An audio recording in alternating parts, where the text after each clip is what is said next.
You know, we all have dirty hot spots in our home, places that have a lot of bacteria and germs, and maybe we don't even think about cleaning them. And one of those things is the bottom of your vacuum. I know you empty it out, at least you should, but do you ever clean the bottom down? Because that can be filthy dirty. It runs over your floors all the time. It can run through dog and cat urine, poopies, anything. You don't know what's on the bottom of that.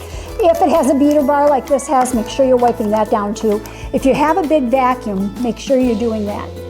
There you have it. You can see how dirty that is. And what about your spice jars? When you're cooking dinner, do you reach over and grab the ones next to the stove that already have grease splattered all over them? Do you wipe them down when you're done handling the chicken and using the spices? Probably not.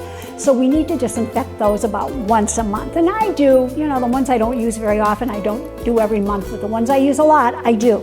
I take a disinfecting spray, spray it on my microfiber cloth, and with the lid sealed on the bottle, I start and just wipe it down. I wipe down the sides, the top, the bottom, and put them back in place. That way you know that you don't have any germs from meat juices or anything else on them. It's a great habit to get into. And pet bowls. Pet bowls are notorious for being filthy. They should be washed every single day. You can put them in the dishwasher, you can do them by hand. The water gets algae in it and slime. You don't want your pets eating that.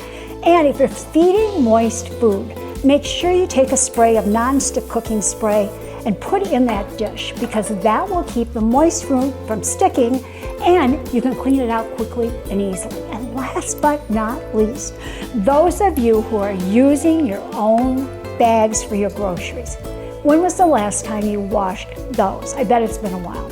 You know, they get dirty, they get debris on them, they're thrown around. They need to be washed. And I always keep one that I label for meat only, because the blood can get on it, anything can happen to that one. You don't want to put lettuce and things like that in that bag. So what I do is I take these about once a month, I throw them in my washing machine, wash them with a little detergent, and they're clean. So go ahead, turn around, look around your house, find those hot spots, and get them clean so your family will be healthy and so will you. For more information, go to queenofclean.com. Thanks for talking dirty with the Queen of Clean.